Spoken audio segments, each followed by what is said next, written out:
Praise the lord, హల్లెలూయా. దేవుని నామంలో మీ అందరికీ వందనాలు. బాగున్నారా అండి? Are you broken? విరిగిపోయిన స్థితిలో ఉన్నారా? గుండె చెదిరిన స్థితిలో ఉన్నారా? రేపు నా జీవితం ఎటు వెళ్తుంది అన్న ఆలోచనలతో ఉన్నారా? నమ్మిన వారి మిమ్మల్ని మోసం చేశారా? నా అనుకున్న వారి మిమ్మల్ని తృణీకరించారా? అయితే దేవుడు ఈరోజు మనందరితో మాట్లాడేది ఏంటో తెలుసా అండి? కీర్తనల గ్రంథం 34వ అధ్యాయం 18వ వచనం.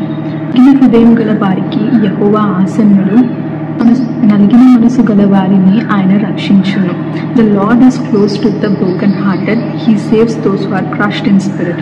హల్లెలూయా. చూసారు కదండి దేవుడు ఎంత గొప్పగా మాట్లాడారు. ఈరోజు నువ్వు అనుకుంటున్నావేమో, ఒంటరిగా మిగిలిపోయాను, నమ్మిన వారందరూ మోసం చేశారు, అందరూ నన్ను తృణీకరించారు నన్ను అనుకుంటున్నావేమో. కానీ దేవుడు ఏమంటున్నాడంటే ఈరోజు మీతోనే ఉన్నాడంట. ఆయన మీకు దగ్గరగానే ఉన్నాడంట. మీరు అదే ప్రతి బాధ, మీరు ఆలోచించే ప్రతి ఒక్కటి కూడా ఆయనకు తెలుసంట అండి. ఏది అయినా చూస్తూ ఊరుకోడండి. ప్రతిదీ కూడా ఆయనకు తెలుసు. He worries about you. నీ సొంత వారు నేను విడిచి వెళ్ళారు అని. అయితే ఆ సొంత వారిని క్రియేట్ చేసింది కూడా దేవుడే అండి.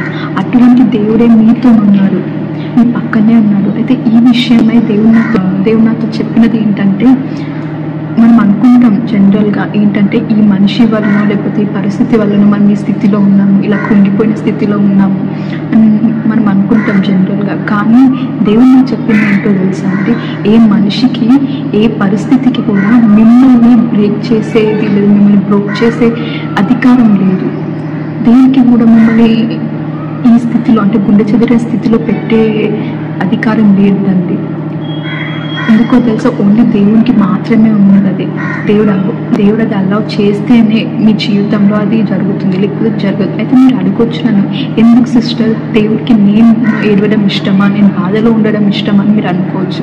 కానీ దేవుడు ఎప్పుడు మిమ్మల్ని బాధలో చూడడం ఇష్టం లేదండి.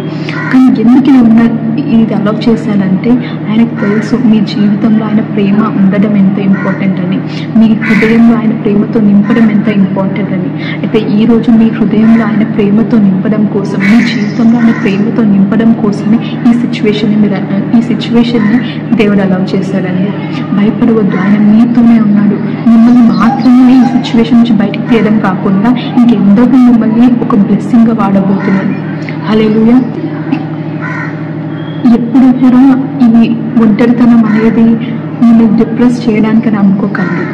దేవుడు మిమ్మల్ని, మీ జీవితాన్ని ఎంతో గొప్పగా మార్చబోతున్నారు, ఎన్నో మిరాకిల్స్ చేయబోతున్నారు. ఓన్లీ మీ జీవితమే మార్చడం కాకుండా మీ ద్వారా ఇంకెందరినో నడిపించబోతున్నారు, ఎందరో లైఫ్స్లో మిమ్మల్ని ఒక బ్లెస్సింగ్గా పెట్టబోతున్నారు. భయపడద్దు, ఇదే వాక్యం పట్టుకొని మీరు ముందుకు వెళ్ళండి.